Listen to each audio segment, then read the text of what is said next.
Alright, today we will be talking about visual mating communication. So first, let's talk about communication as a whole. They're listed on the screen right now. The first one I'm going to talk about is vocalization. Me talking to you, communicating. Very simple, very easy. Visual displays, anything that someone can visually do or something can visually do to communicate. That might be, poison dart frogs having their skin brightly colored so you don't eat them.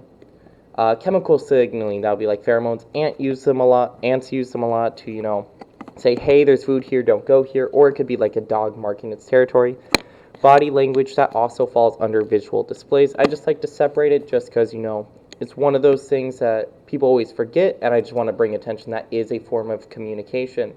Then tactile interaction. The best example I could find is how monkeys like pick bugs off each other. It involves touch in some sort of way.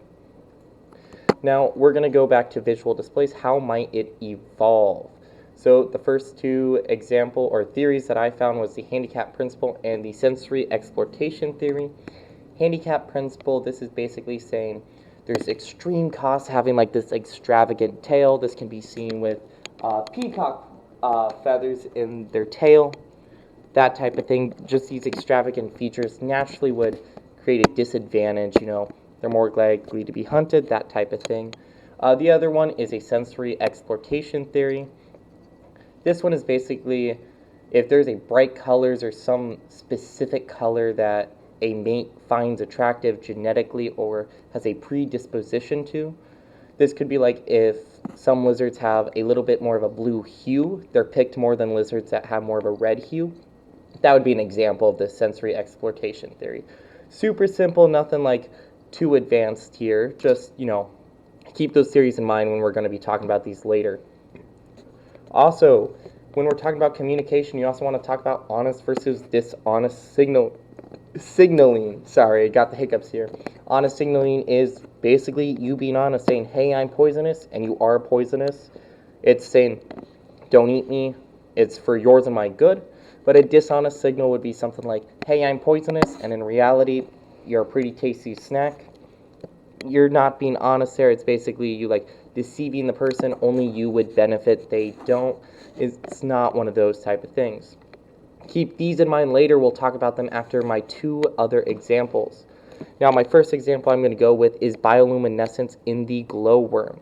Why? Because this is really cool. Not a lot of animals on land have this like bioluminescence in comparison like in the sea. I just think it's something that a lot of people forget about, can be used as a form of communication.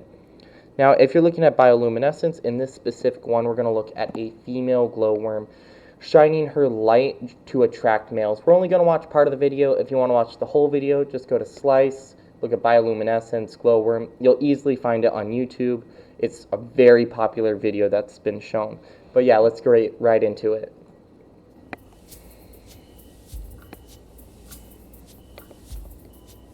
Behind these tiny lights that glow in the dark are courting rituals that only nighttime allows. They're glowworms, and more precisely, the females of the species, which alone have the capacity to shine so brightly. Every evening, the female waits until the dead of night to light up. Her challenge? To ensure the survival of the species. Her strategy? Bioluminescence. Every minute counts, as the female has but the 7 nights of her short life to carry out her mission. So she positions herself at the top of the stalk to light her lantern, thus optimizing her chances of being noticed.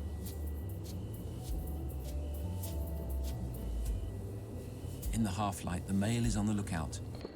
Alright, as you can see, just like a couple seconds ago, this moving around right here is the behavior I'm talking about. They're lighting up, they're moving it around, they're trying to make it visible. It's an honest signal, according to this article right to the left. It's not the only depiction of are they going to mate or not, but it's one of the strongest ones, because if they have a bright, vivid signal that can last for a long time, they're going to, pick up a mate, and it shows that their fitness is high. Now, also, when you're looking at this, how might this evolve? They talk about later in the video, 2 things I think we can watch right over here. created each night from two proteins with the evocative names of luciferin and luciferase. So those two proteins combined, those that have the higher amount of these proteins, it creates a lower fitness for like animals attacking them. That's where it comes into the previous slide over here, the handicap principle. It creates that extravagant, costly signals just by being visible at night. But it also kind of goes into that sensory exploitation theory because bright things, bugs like to go to them. Very similar there. So that might be how it evolved, some genetic trait where they started to glow a little bit more and that was more successful if you want to go that route. Now if you're looking at our next one, it has both of them as, again, both the handicap and the sensory.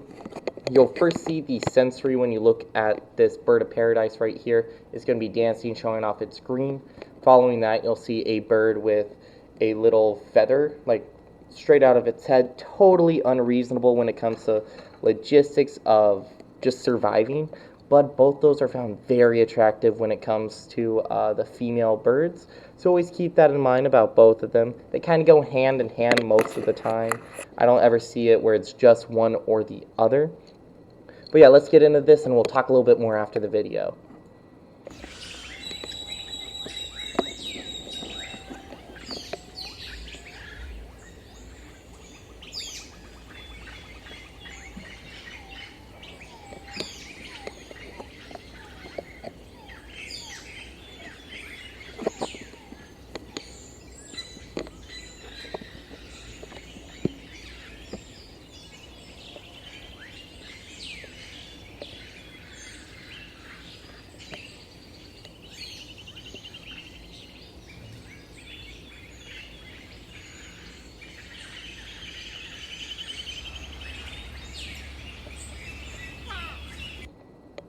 All right, and again, if you want to talk about how these would possibly evolve, the fitness of just having all those extravagant tops, the tails, just something that's unrealistic, not really logical, just showing that they're able to survive.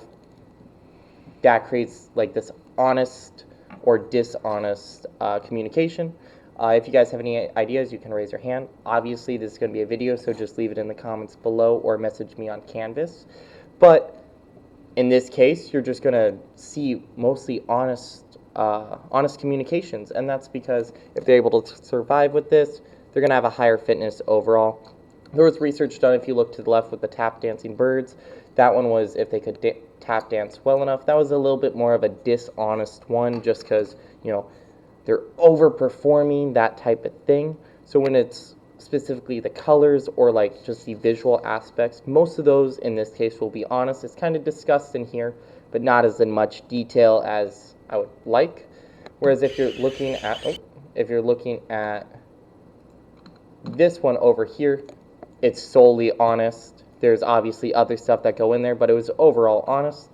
And this one, overall, they're going to be more honest when they're going to be stuff like this right here, as well as the top hat. But a little bit more dishonest with the tap dancing, just because it's, did you learn the tap dancing? It's not as much as a honest statement. It's, did you practice this, or did you get more food and survive longer type thing. Well, if you guys have any questions, feel free to message me on Canvas or leave your comment down below. I'll gladly answer any of them if you have more, and also let me know what I should talk more about next time I post one of these.